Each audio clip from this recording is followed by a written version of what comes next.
Hello, my name is Leslie Kershaw, and I've spent 20 years in the field of cybersecurity. First, as an NSA offensive cyber operator, using attack methodologies to gain access to systems on behalf of our government. Later, I used those insights to help commercial entities harden their defenses. What I've learned over the years is that security measures cannot be overly cumbersome, otherwise users will not implement them. While the best security is to avoid technology altogether, that's just not realistic. The other thing that I've learned over the years is that no matter how good your security, a determined attacker given enough time, resources, and incentive will gain access to the systems and information that they want. For you, this means that you should do your best to implement tools that make it difficult for an unskilled or moderately skilled attacker.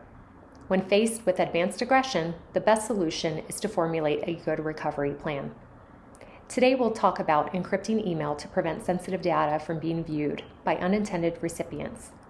We'll also talk about how to back up data so that you can recover if you are the victim of an attack.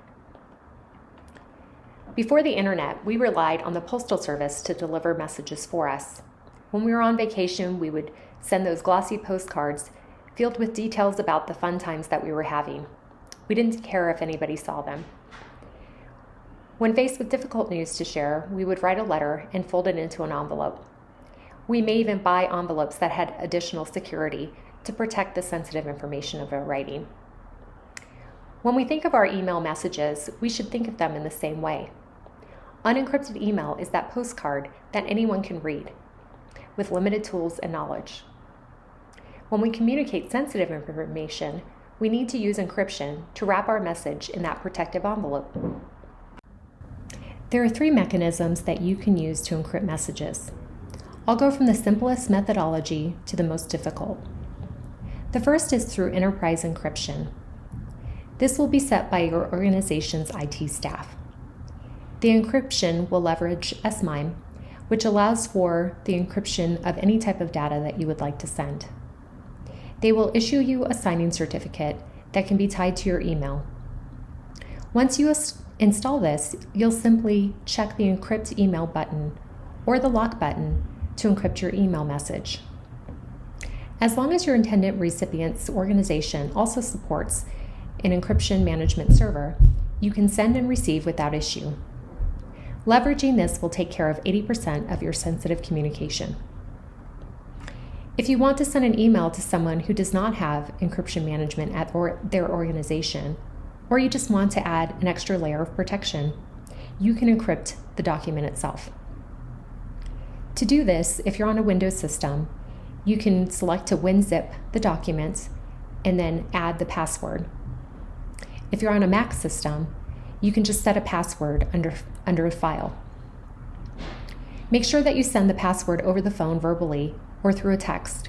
Do not send it in the email, because if an attacker has access to the recipient's email, they can unencrypt your message. The last method is to use PGP on your email account and exchange keys with the intended recipient.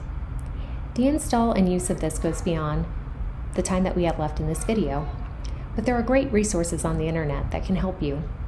The only drawback of this method is that it only encrypts plain text emails. Encrypting emails will help you thwart lower-level attackers that attempt to pry into your personal data.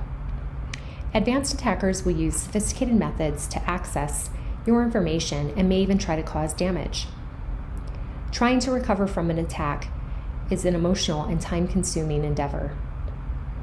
It's best to prepare for it potentially happening by treating it like insurance.